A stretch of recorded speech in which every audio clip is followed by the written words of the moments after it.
जय श्री राम। सनातन भक्ति वाणी में आप सभी भक्तों का हार्दिक स्वागत है। आज हम श्री रामचरितमानस के बालकांड के दोहा 101 से 105 का भावपूर्ण अर्थ जानेंगे। इन दोहों में पर्वतराज हिमवान द्वारा भगवान शिव से विनम्र प्रार्थना, माता पार्वती की विदाई, भगवान शिव की महिमा, गोस्वामी तुलसीदास की विनम्रता और शिव धाम की पवित्रता का सुंदर वर्णन है। इन दोहों के माध्यम से हमें भक्ति, नम्रता, सेवा और सच्चे समर्पण का दिव्य संदेश मिलता है।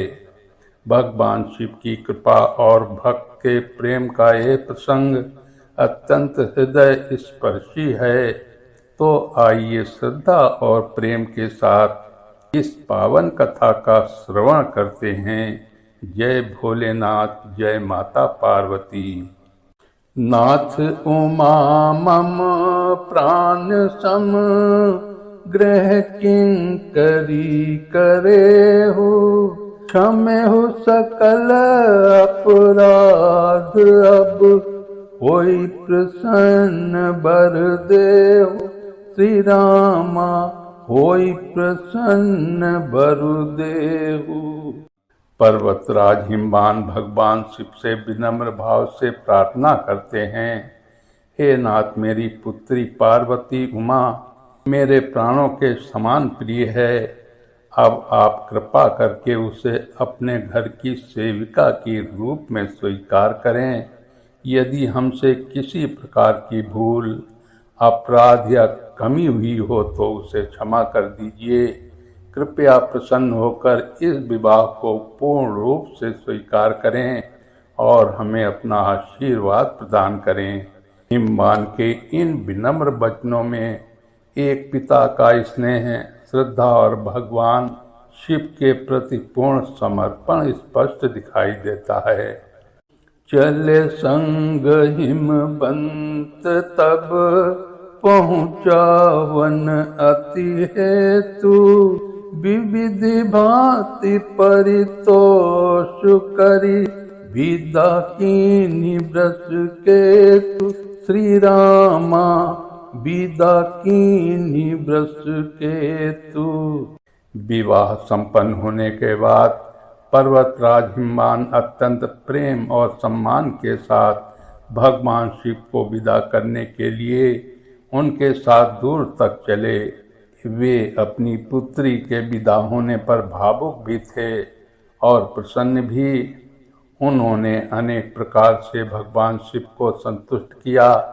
आदर सत्कार, विनम्र वचन और भेंट आदि देकर भगवान शिव, जिन्हें वृषकेतु कहा गया है, उन्होंने उनकी भावना को स्वीकार किया। इस प्रकार प्रेम पूर्वक और सम्मान सहित शिव पार्वती की विदाई हुई। चरित सिंधु गिरिजा रमन, चरित सिंधु गिरिजा रमन, वेद न पावहि पारु, बरन तुलसी दासु किम, अतिमति मंद गंवारु, श्री रामा अतिमति मंद गंवारु। गोस्वामी तुलसीदास जी कहते हैं कि माता गिरिजा पार्वती के प्रति भगवान शिव का चरित्र एक अथाह समुद्र के समान है। स्वयं वेद भी उनके गुणों और लीलाओं का पूरा वर्णन नहीं कर सकते, क्योंकि उनकी महिमा अनंत है। ऐसे प्रभु का यश मैं जैसे अल्प बुद्धि और साधारण व्यक्ति कैसे वर्णन कर सकता है। तुलसीदास जी अत्यंत विनम्रता से स्वीकार करते हैं कि भगवान की महिमा शब्दों से परे है।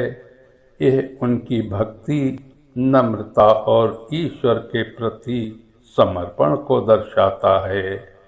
प्रथमहि मैं कही शिव चरित, बूझा मरम तुम्हार, सुच सेवक तुम राम के, रहित समस्त विकार श्री रामा, रहित समस्त विकार।